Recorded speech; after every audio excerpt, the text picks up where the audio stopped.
réunion-là ne soit pas un spectateur, mais soit parmi des personnes qui doivent recevoir quelque chose de la part de Dieu. Parce qu'à chaque réunion spirituelle, il y a des chroniques que le Saint-Esprit déverse dans le miroir pour changer la vie des gens. Non, ce n'est pas une réunion physique, mais c'est une réunion spirituelle. Il y a des choses qui peuvent changer ce soir. Alors, j'aimerais changer la manière de parler. Nous sommes dans une garnison de prophètes. Là où il y a des personnes qui ont des dons spirituels. Là où il y a des personnes qui peuvent commencer à voir. Là où il y a des personnes qui peuvent commencer à écouter Dieu. Je me souviens qu'en ce jour-là, il fallait que Saoul puisse aller quelque part pour rencontrer le prophète, pour lui dire pendant les 3e étape de la vie, pour trouver simplement les choses qu'il avait perdues. C'est là où que tu seras béni. C'est pendant que tu es en train d'adorer Dieu, pendant que tu élèves en l'esprit, sache-le bien, le ciel s'ouvre. Je sens tomber, il y a des héros que Dieu prépare pour élever les défis. J'aimerais te dire, c'est toi que Dieu est en train de préparer. Dieu savait pourquoi il a préparé que cette réunion spirituelle soit là aujourd'hui pour te préparer dans les grandes personnes. Je parle à toi qui prie. Je parle à toi qui m'écoutes. Je parle à toi même tu es dehors.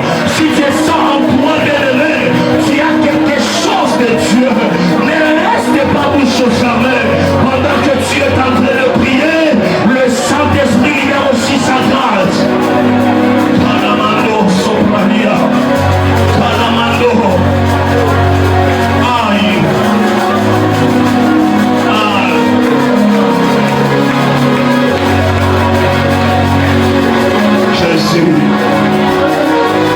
Jésus. Yes. Saint-Esprit, merci pour ta présence. Nous savons que tu es toujours là avec nous. Nous sommes simplement de saluer ta présence parce que tu es au milieu de nous. On n'a pas besoin d'invoquer le Saint-Esprit pour que tu descends parce que tu es là avec nous. Voilà, le moment est venu, Saint-Esprit, nous voulons écouter, que tu puisses nous parler. Tu as dit que tout commencer mon message de ce soir, ça d'abord dire merci au Dieu qui nous a donné le souffle de vie. C'est grâce à lui que nous sommes encore devant vous pour parler de la part de Dieu. Je dis aussi merci à mon mentor qui m'a... Je dis aussi merci à notre papa, l'apôtre Pascal, pour cette marque de confiance. Et je dis merci à toute l'équipe, à Pasteur Fédé, Cordon, Jordan et toute l'équipe et les invités. Que Dieu vous bénisse abondamment. Je disais hier, nous sommes en train de parler sur un thème et comme j'avais dit, cet thème, beaucoup de personnes ont pris ça, c'est comme un crime. Parce que souvent quand on dit comment tuer un prophète, c'est toujours les gens sont en train de voir de l'autre côté du visage du message. Hier j'avais dit que ce message, ça vient comme un message pour réveiller quelqu'un, mais ça vient aussi pour corriger aussi un héros. Amen. C'est là que j'avais donné notre texte de base, c'est 1 Roi 13, le verset 1 jusqu'à verset 34. Nous ne sommes pas là pour lire ça. J'avais parlé sur beaucoup de choses. Aujourd'hui encore, je dois parler et on va prier à la fin. J'avais parlé sur les 7 points que j'avais parlé pour faire le résumé comme notre modérateur a dit. Comment tuer un prophète, comme j'avais dit. Comment tuer un prophète. On tue un prophète par la désobéissance. On tue un prophète par la désobéissance. Quand tu désobéis à Dieu, directement tu seras détruit. La deuxième chose que j'avais parlé, on tue un prophète par la fiat, par la familiarité. J'avais donné Marc 6, verset 4 à 6. La troisième chose que j'avais parlé, on tue un prophète par la persécution de la vérité. Lorsque un prophète parle de la vérité, ça devient une persécution pour d'autres personnes. J'avais donné notre texte de base, c'était des Chroniques 24, le verset 20 à 22. Là où Joadan est en train de parler de la vérité, mais les gens ont dit que complotons contre lui, parlons des mauvaises paroles contre lui. Ça veut dire que grâce à ce travail, on a la possibilité qu'on puisse nous rejoindre, même la personne qui est à l'État-Unis. Amen. Est-ce que nous comprenons là? Donc le prophète que je suis en train de parler, ce n'est pas toi que je suis en train de parler, mais je parle à la chose qui est en toi, qui est le prophète. Alléluia. Écoutez, il faut savoir que Dieu n'envoie jamais quelqu'un qui n'est pas un prophète. Dans la Bible, toute personne que Dieu a envoyée, que ce soit dans l'Ancien Testament, que ce soit dans le Nouveau Testament, toute personne que Dieu a envoyée, c'est toujours des prophètes. Dieu n'envoie pas tout le monde. Dieu envoie toujours des prophètes. Je t'amène quelque part pour comprendre. Pour les gens qui écrivent, tous ces conquérants sont le prophète. Tous les conquérants sont des prophètes. Si je recule, je peux même te dire, dans l'Ancien Testament, même dans le Nouveau Testament, la Bible nous montre comment des grands prophètes et des héros ont tombé. Même de personnes que le monde a cherché à détruire leur grâce. Des générations. Pendant que Saoul est en train de manipuler et négliger les sacerdoces, le roi, Dieu est en train déjà de préparer avant. Hein? Avant ça. Après cela, je répondrai mon esprit sur toute chair. Vos fils et vos filles. Est-ce qu'elle a commencé par les vieillards? Non. C'est. Ok. Vos fils et vos filles. Prophétiseront. Prophétiseront. Cela veut dire que Dieu est en train déjà d'annoncer une nouvelle génération qui doit arriver. Tout ça connecté. Il a dit dans les derniers jours, je répandrai mon esprit sur toute chair. Vos filles et vos fils feront quoi? Prophétiseront. Cela veut dire que pendant les vieilles prophètes qui sont déjà tombés, Dieu doit préparer des petites pour relever encore la mission.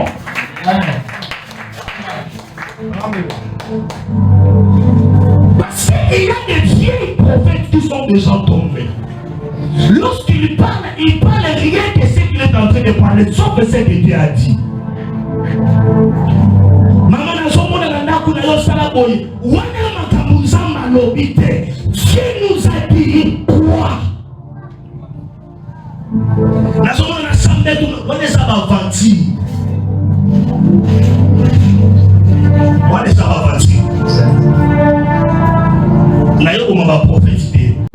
Dieu a dit que dans mon génération où il est commis déjà Mokende, il faut préparer Bana Nikié.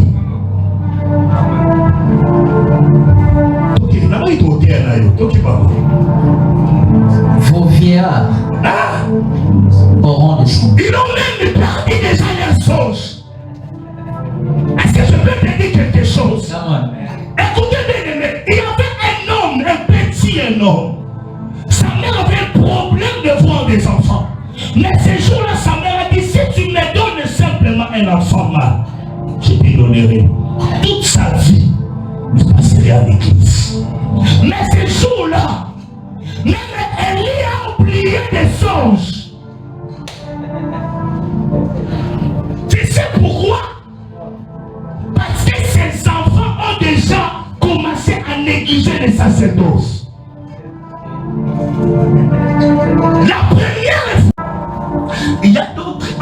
pourquoi Jésus n'a jamais été allé. Mais il a utilisé ses envoyés.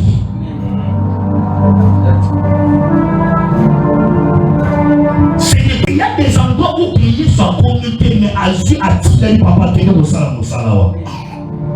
Mais Bible le bien m'a comme aussi. On peut s'y amener ça va pour là.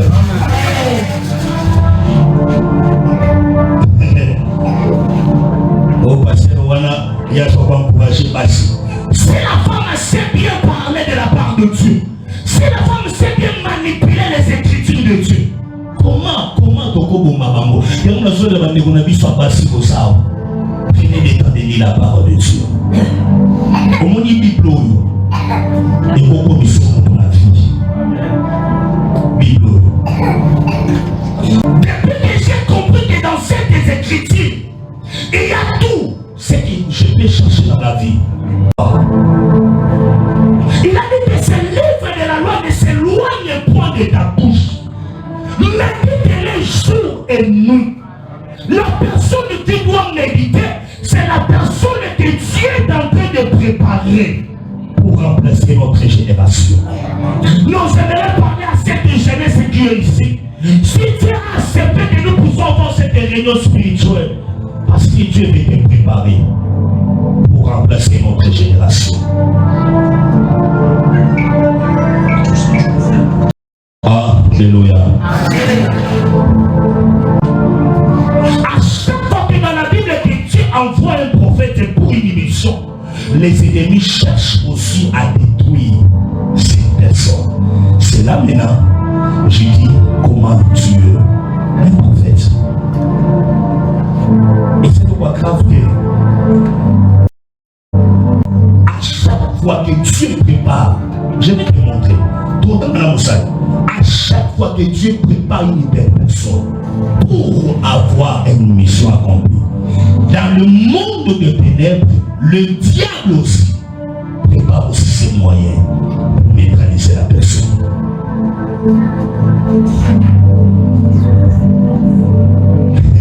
Mais dans la vie, si tu ne connais pas ce que tu combats, tu vas combattre en vain.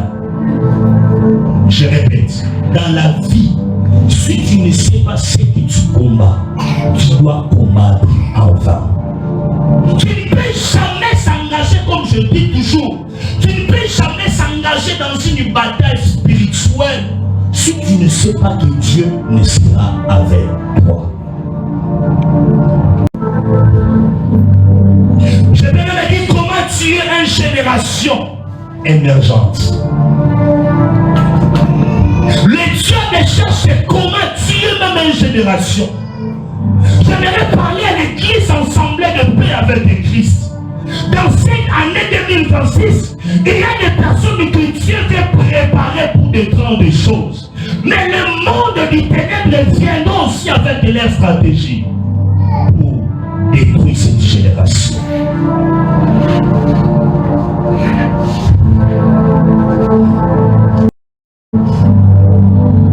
On peut même tuer toute une jeunesse prophétique. Comment tuer un prophète? C'est aussi tuer toute une jeunesse prophétique. Au monde batuloko babiso. Né à Matonge, grandi à Matonge. Na lokolam. Mais na yeba mokolo moko te mbeli bavanda na ba. Omelaka héros. Si la commune à âge à l'élo, je suis né en 1985. Jusqu'aujourd'hui, n'est pas la masse. N'a pas la barre, n'a pas la boîte. Les choses sont des défauts. Mais ma mère a pris le temps de me préparer. Ma mère me disait toujours, Emmanuel, d'accord, tu que la Bible le pango yo, au tika au kabola. Mais ce qui n'a tiré la Bible, au maladie. Toute une jeunesse prophétique. Il y a des jeunes qui ont des dons prophétiques. Il y a des jeunes qui ont des grandes missions accomplies. Il y a des sœurs qui ont des grandes destinées. Mais les diables cherchent rien de détruire des choses. Ma sœur, voyons voir. comment tuer un prophète. De la même manière que nous avons vu tout le monde ici sur les réseaux sociaux. La fille de 19 ou 20 ans comme ça. 3 jours dans une hôtel. Pour un bassané les dit, maman n'a pas dit que moi n'a pas à moi. Mais moi n'a pas à la l'hôtel mobile, on a pas continué 3 jours. Après mobile à l'eau. On dit babilo que j'ai na kanzanzo tabimis. A dit que l'hôtel a bimaki. Et ça dit qu'à Karamimida. Tu vois comment une génération sont détruites. Nana dit peut-être que moi, moi, je suis un lobby, lobby, la casa. À tout petit, la même été. L'eau ne peut pas bien. Pendant que Dieu prépare une génération pour remplacer notre génération, les diables cherchent à détruire toute une jeunesse prophétique. Des jeunes qui sont charismatiques, activés dans les choses de Dieu. Mais les diables cherchent comment détruire ces personnes-là. Lisez avec moi maintenant comment tuer un prophète. J'ai des passages qui est aussi ici. Exode 1, le verset 7 à 22. L'année bien pour comprendre la première personne qui a cherché à tuer le prophète, c'était Pharaon. Comment? Exode 1, le verset 7 à 22. J'ai lu dans la Jésus. Amen. Écoutez les petits. Les enfants d'Israël firent fécond. Israël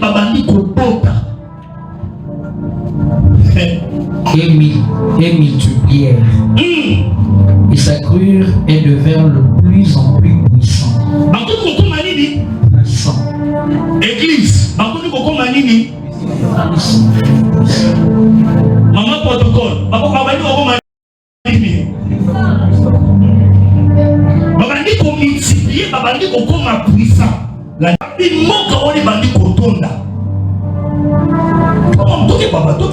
Il se leva sur l'Égypte un nouveau roi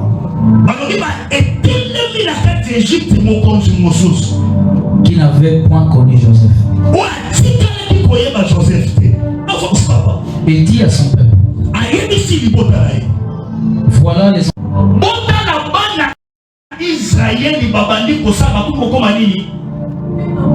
plus nombreux et tout le coup.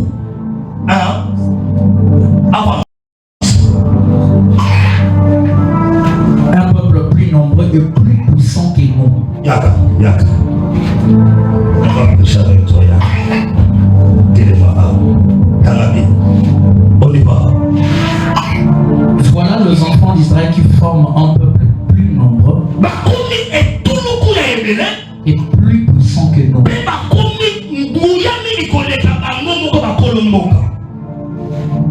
Avance. Le verset 10. Allons, montrons-nous habiles à son égard, empêchons qu'il ne s'accroisse. Tout ça, la ligne. Empêcher, empêchons. Papa Yves, Papa Herbaza, Babi Bassani, un péché destiné à Moutoumobimba. Comment tuer une génération? Avance, papa. Empêchons qu'il s'accroisse et qu'il survit une guerre. Voilà. Il ne se joigne à nos ennemis pour nous combattre et sortir ensuite du pays. Ok. Et l'on établit sur lui de chef des corvées, enfant de l'accabler des travaux pénibles.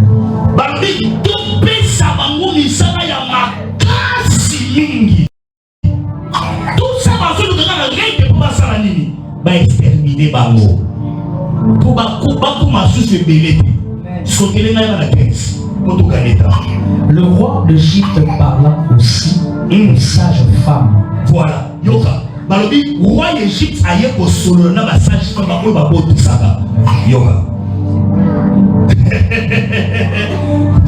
aux sages femmes des Hébreux nommées l'une Shipra et l'autre Poids. Il a dit, quand vous accouchez le femme des Hébreux, et que vous le verrez sur le siège. Si c'est un garçon, fais-le mourir. Fais-le mourir. Comment tu es? Avançons. Fais-le mourir. Si c'est une fille, laisse-la vivre. Mais le sage femme craignait Dieu et ne firent point ce que leur avait dit le